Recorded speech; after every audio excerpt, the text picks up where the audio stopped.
Yes, I'm glad to be here. And Carlos asked me, and it's a privilege to be a part of this.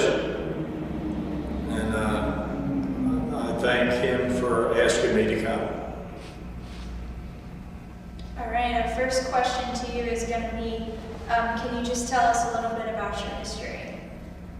I started coaching in 1958 to 1960 at Mount City, Missouri. Coached there 2 years, went to Fulton, and from 1960 to 61, and then 1961 came to Raytown South, and coached there 45 years. And felt like we had a great program. And that was my stops in coaching. And in the 45 years, we won 955 games and lost 290.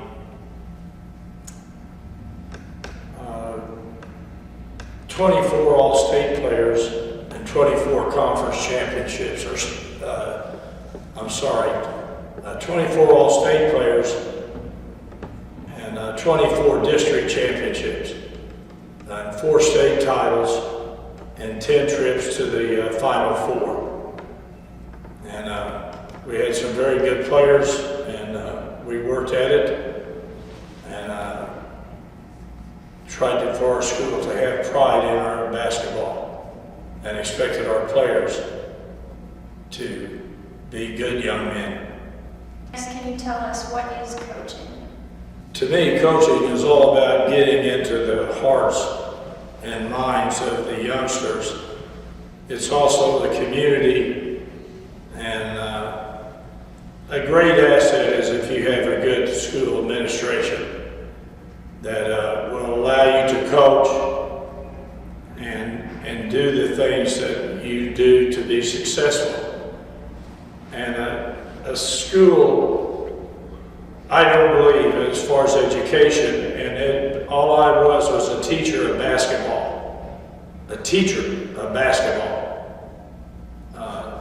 And call it a coach, I call it a teacher. And I taught basketball. And my point is, I don't feel in education you can put everyone in a square hole, because all of us aren't square, some of us are round and it won't fit. So you have to, administration has to allow the coach to what I say or call coach. And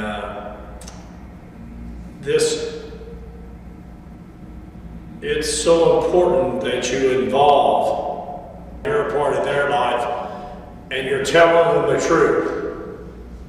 I don't think a coach should ever not tell a youngster the truth, whether it's about his life or whether it's about his play. You tell him the truth. And most youngsters will accept the truth, and they will confide in you. I didn't always go running to the parent because a youngster had done something. And back to this thing about putting everybody in a round hole, and I'm going to treat you all alike. That's not true. You can't treat people all alike, because people are different. And I learned this early in my coaching career, to treat each youngster different, because they are different. And I think that contributed to some of our success and helped us build the program. It was a trust and a caring, and this is how we're going to do it. Now, do you want to jump on the train? We're all on the train together. And if you don't want to be on the train, well, the next stop you can get off. And I had a saying, and I still believe deeply in it, that successful people have formed the habit of doing things unsuccessful people don't want to do. In other words, I was the basketball coach. I was going to open the gym on weekends and during the week in the summer. I wasn't on the golf course. I'm not the golf coach. I got hired to be basketball coach.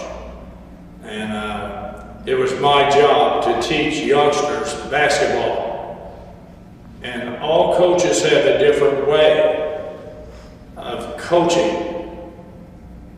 I think you have to get involved in their lives, the players.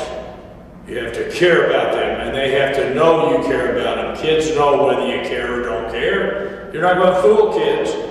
Kids know who's earnest and who's truthful with them. And in my heart today, kids are begging, crying out for someone to tell them what to do.